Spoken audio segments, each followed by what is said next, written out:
Women, what's the point? Safer injecting.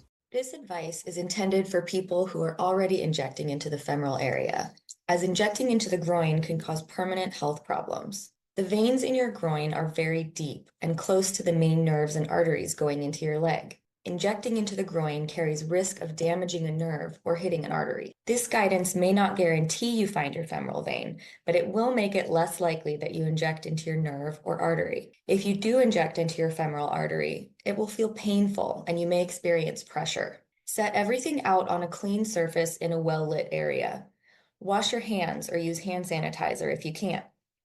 Use new sealed equipment every time and try not to share anything that you use. This reduces the risk of getting a bloodborne virus like hepatitis B, hepatitis C, or HIV. This will also reduce the risk of bacterial infection. If you can't use new equipment, clean your needle using 2 containers of clean water and 1 capful of bleach. Using the first container of water, fill up the syringe. Tap or shake it for 30 seconds and empty it into the sink.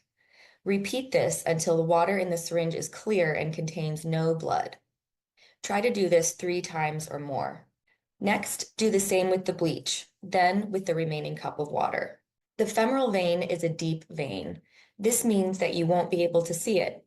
Only consider injecting here if you really have no other alternatives. You should be aware there are nerves and arteries you could damage when trying to inject in this area. The femoral nerve and the femoral artery are both very close to the vein, so it's important to make sure you limit the chances of hitting them. Unfortunately, no one can tell you with certainty how to hit the femoral vein first time. However, we can tell you the best way to protect the artery. Clean the injecting site using soap and water or a single-use alcohol swab and leave to dry. Use a new needle that is long enough to reach the femoral vein, but not too small that this will bend or enter the body. Thinner needles cause less damage to the vein and skin and will make the site accessible for longer. Your femoral vein is located towards the center of your body, towards your pubic area. Remember the phase NAVY.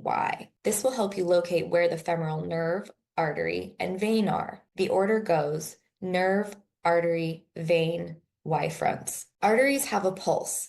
This is good as it gives us something to feel for.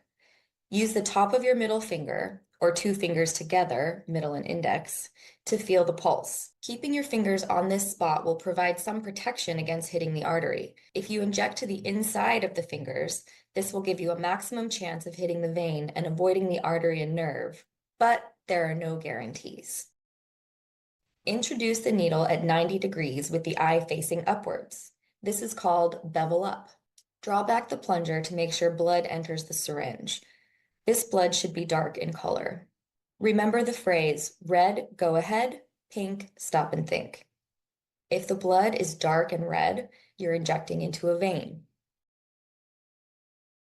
If the blood is pink and frothy, it is likely that you're injecting into an artery. Slowly pull the needle out and apply pressure to the area. You should then seek medical assistance. After injecting carefully and slowly, release the needle from the vein and apply pressure to the site, using a new tissue or cotton pad if you have them. Use a new needle every time. After 1 injection, the needle will be blunt and may damage your skin or cause bacterial infection if you use it again. If your groin becomes red, swollen, if there is pus or a bad smell, you should stop using it as soon as possible. This could mean that there is an infection and you may need medical care such as antibiotics. Leaving an infection untreated in groin sites can make you feel very unwell and could lead to further complications such as losing a limb or even death.